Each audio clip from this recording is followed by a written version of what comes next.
دكتورة مي وحيد.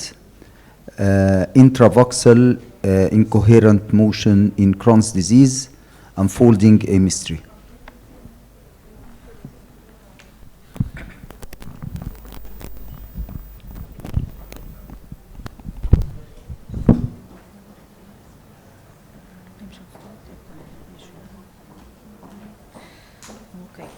Okay. Good evening, dear professors and dear colleagues.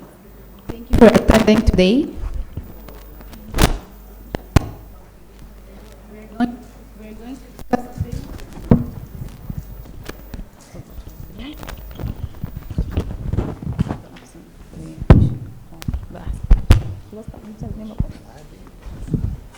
Okay, we're going to discuss today IVIM, Intra-Voxel Incoherent Motion, and how the perfusion-related metrics obtained from it would perform better than contrast-enhanced imaging and conventional diffusion-weighted imaging. But first, we'll give a brief discussion about IBD. It's a persistent relapsing inflammatory condition of the GI system that impairs bowel structure and function over time. The two most common forms of chronic inflammatory bowel disease are Crohn's and ulcerative colitis. The terminal ileum and the proximal colon are the most commonly affected parts of the intestine in the IBD. Why should we control IBD activity? Repeated attacks of activity lead to wall damage ending with luminal stenosis and acute intestinal obstruction, or with the penetrating disease associated with fistula or abscess formation. For example, studies revealed that 50% of Crohn's disease patients will eventually have at least one surgical intervention in their lifetime. So, tight control of disease activity is essential. Identifying also the disease activity is essential in deciding the treatment plan because, as we can see here, for example, colonoscopy reveals inflammatory changes in the terminal ileum with multiple linear ulcerations pointed at by the white arrow, as we can see, and the red spots are mucosal hyperemia. And the corresponding MRE revealed that the inflammatory changes extends through the full thickness of the terminal ileum. The full thickness of the terminal ileum. أنا بس 1 minute. هو دقيقة عشان بس الباوربوينت عايزة الماوس.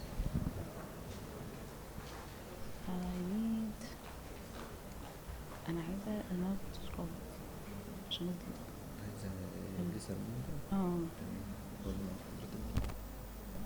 ماشي. أوكي. طب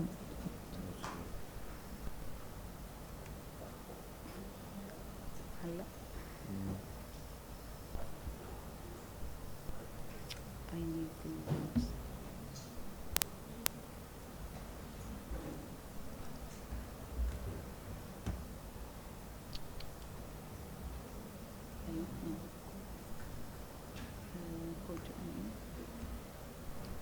ماشي استنى بقى انا هزود على okay. So, and the inflammatory changes, as you can see here, extends through the full thickness of the terminal ileum, transmural inflammation, and the blood vessels are engorged, Coombs sign, and we have fat creeping. These findings indicate the presence of disease activity, which is essential to identify for the treatment plan. Another case, the colonoscopy and the MRE of this patient revealed luminal narrowing of the terminal ileum with signs of activity. So this patient is a candidate for surgical intervention, but he cannot proceed to the OR without excluding disease activity. So we have to exclude disease activity. Accurate assessment of the disease process is essential, as mentioned before, for tailoring an effective treatment plan for every patient. Hence, several indices were developed on multiple scales encompassing clinical, like the Harvey-Bradshaw Index and the perianal disease for Crohn's, and partial Mayo for the ulcerative colitis, endoscopic-based indices, Montreal for Crohn's, Mayo endoscopic score for the ulcerative, biochemical CRP, fecal calprotectin, and of course the radiological imaging, ultrasound, CT, intrography, and the MR intrography. Clinical remission and improved patient-reported outcomes are the primary target. In practice, they are the first indicators of clinical relapses. However, it doesn't correlate reliably with endoscopic severity. We can have a very clinically improved patient with terrible ileocolonoscopy. Biochemical evaluation, it's non-invasive, have low cost and wide availability. However, it's not disease-specific. Endoscopic evaluation is the gold standard in evaluation of treatment response. It provides Assessment of the mucosal lining. Also, it provides therapeutic non-surgical intervention in cases of strictures. However, it doesn't provide an assessment of the entire layers of the bowel wall, and unpassable strictures limit the procedure. The limitations of endoscopy is somehow overcome by imaging, like we have complete bowel assessment and transmural assessment by the imaging. Also, imaging provides an accurate and full evaluation in cases of penetrating disease. However, it doesn't detect mucosal superficial inflammation, and it needs IV contrast, and patient could be intolerant to oral contrast. So now a newly developed functional MR imaging approach that doesn't require an intravenous infusion of contrast agent has been used to evaluate tissue features and perfusion, Intra-Voxel incoherent motion diffusion weighted imaging. In conventional diffusion weighted imaging, tissue water mobility can be quantified with the apparent diffusion coefficient ADC, as we know. However, ADC measurements generally don't distinguish between multi-compartmental diffusion versus perfusion, extracellular versus extracellular effects in the biological tissues. Hence, more advanced diffusion models based on the IVIM phenomena have been developed to separate the diffusion properties into different compartments. IVIM is a novel diffusion-weighted imaging technique with a wide range of p-values, simultaneously measures both the random movement of water molecules in tissues, the diffusion effects, and the blood flow in capillary networks, perfusion effects. According to the IVIM model, separate measurement of the perfusion-related parameters, the D star and the F, can be obtained at low p-values, while the pure molecular-based diffusion coefficient D at p-values higher than 100 can also be obtained with bi-exponential fitting of the signal intensity versus B-curve at multi-B diffusion-weighted MRI. As we can see here in this diagram, molecular diffusion at the left is random process at individual molecular level, resulting in a Gaussian distribution of molecular displacement that we call free diffusion. While on the right side, we can see the pseudo-diffusion for blood flow results from the collective water flow in the randomly oriented capillary segments. And so the molecular diffusion and microcirculation by blood perfusion can be distinguished by this technique, IVIM. How IVIM is done?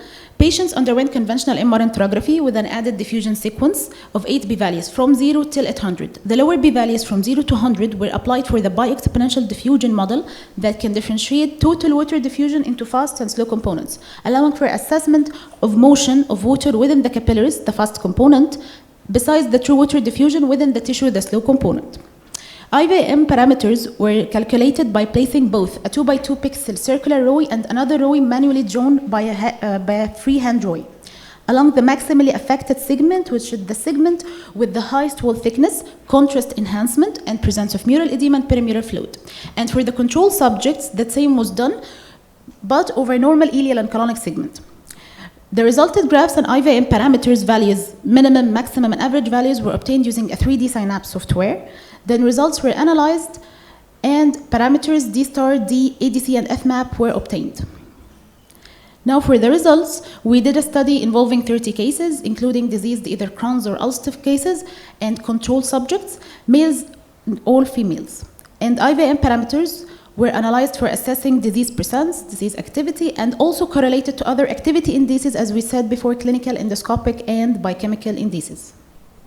Considering disease presence, we divided cases into control group and diseased group, regardless they are Crohn's or ulcerative, and the results showed that all IVIM parameters except the D star showed significantly lower median values for the diseased group, reflecting the utility of the ADC, D, and F values as predictors of disease presence. And this comes in agreement with previous studies that showed that considerable reduction of ADC, D, and F values in patients with IBD at the inflamed bowel segments. However, when we subdivided cases into control, active, and inactive patients, or regrouped them as the table shown on the left into patients with no active inflammation, including the control group and patients in remission, and another group patients with active inflammation that are cases of IBD with active disease, all the IV parameters, including the D star, showed significant difference in their median values across the aforementioned groups. The D star showed significantly higher median values for subjects with inflammatory activity, patients with activity compared to patients with no activity, either non-IBD subjects or IBD subjects in remission. And that comes in agreement with previous researches that showed an increase in the D star value in endoscopically active disease. As a result, the D star parameter was the best indicator of inflammatory activity with good diagnostic accuracy, using circular ROI at cutoff value of more than 23, with specificity 58% and sensitivity 77%.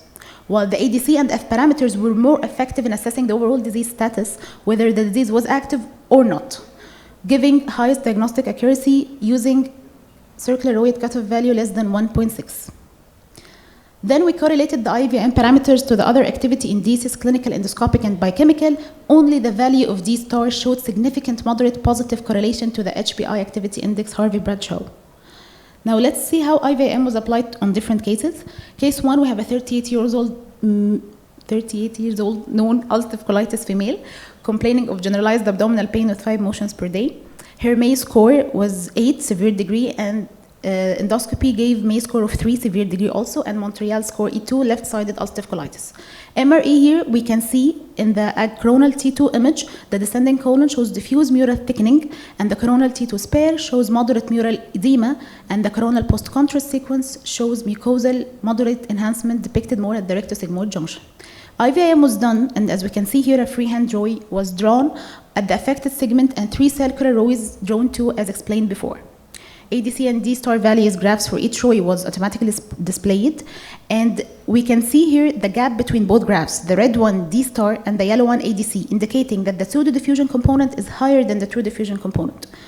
For example, row 10 gave those values, elevated D star 52, in keeping with high perfusion, reduced ADC and reduced F, indicative of disease chronicity with inflammatory activity. Another case, a 24-year-old male, known ileal Crohn's case, underwent colectomy, but now complaining of anal discharge. HBI score was 10, moderate degree. Montreal score was L3B3, which is ileocolonic distribution with penetrating behavior. MRE shows axial T2 revealing posterior wall rectal focus of penetration. Axial T2 spare shows minimal mural edema with rim of perimural fluid, and the post-contrast here shows moderate mucosal enhancement. Also, a freehand row was drawn, and 3 circular rows drawn on the affected segment and another segment. And we can see also the graph was automatically displayed. Also, the same gap difference here is noted as the previous case.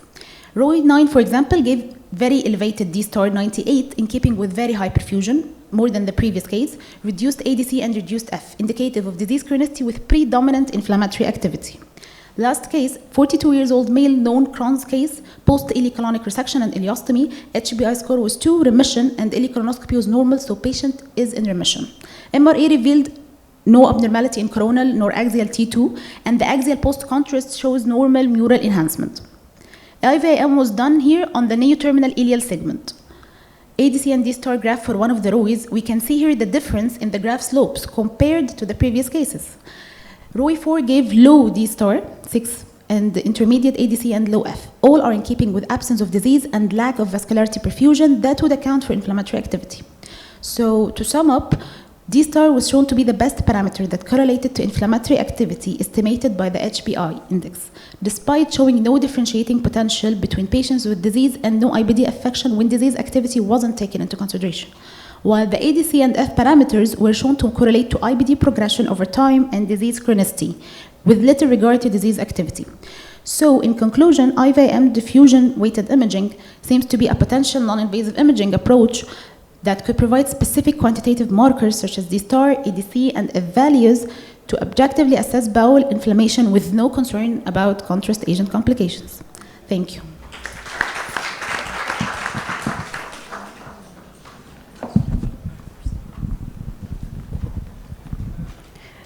ثانك يو دكتور مي. بما ان بقى احنا